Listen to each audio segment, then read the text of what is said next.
In this video, I'm going to talk about simplifying algebraic expressions.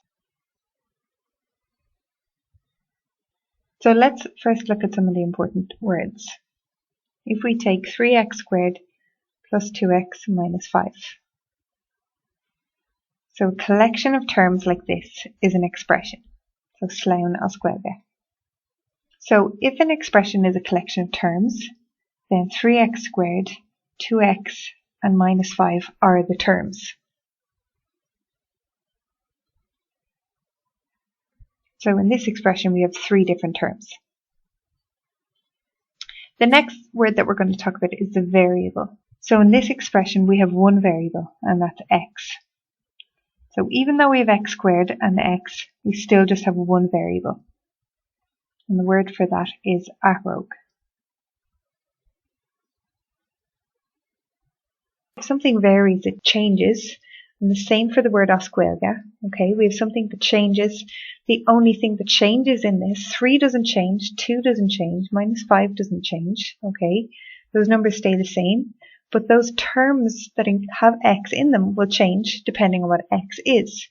So for example, if we take the term 2x, if I let x be equal to 1, my term is going to be equal to 2. If I let x be equal to 2, my term is going to be equal to 4. So this term is going to change. It varies depending on what x is. So x is our variable. Okay, in comparison, minus 5 is never going to change. It's always going to be minus 5. So we have ailgéabar, our variable. The next word that we're going to look at is the coefficient.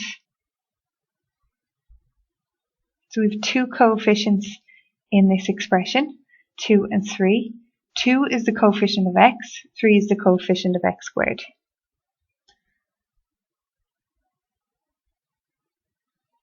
So on focal ailgéabar we have coeffict.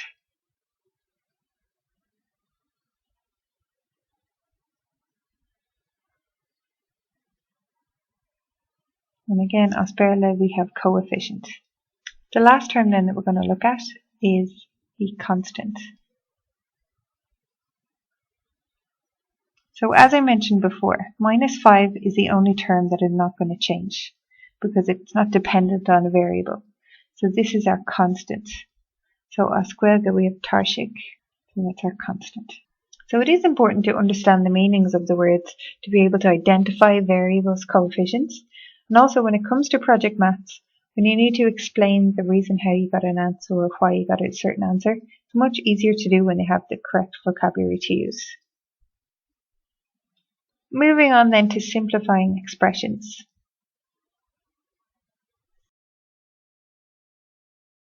The rule in simplifying is that we can only add or subtract like terms.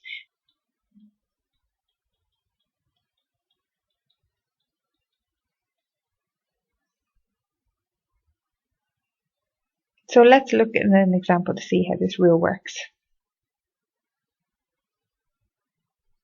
So we have 2 multiplied by x squared plus 4x minus 1 minus 2x plus 5. So the first thing that I'm going to do to simplify is to get rid of the brackets. So we've seen with our order of operations, brackets is always the first thing we deal with. We have 2x squared plus 8x minus 2 minus 2x plus 5. So here's where we're going to talk about the like terms. I can only add x squareds together, the terms with x together, and the constants together. So I only have one term with x squared, so it's staying as it is. I have plus 8x minus 2x, which gives me 6x, and I have minus 2 plus 5, which gives me plus 3. Okay, so we have a variety of different terms. I can only add or subtract the like terms. So that's x squared stay together, the x's stay together, and the constants, just C for short, stay together. So it's just really important to note that, for example, 2x squared plus x does not equal 3x squared, or it does not equal 3x or any other variation.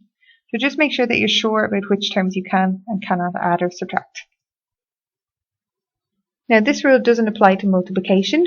We can multiply x squared and x, for example. If we have 2x minus 3 and x minus 6, we need to again deal with the brackets first. So the first term by the second bracket, and then the second term by the second bracket. 2x squared minus 12x minus 3x plus 18. Again, we can see we can multiply any type of terms really. Now we can only add or subtract the like terms. So again, 2x squared will stay as it is. We have minus 12x minus 3x will give us minus 15x and our plus 18.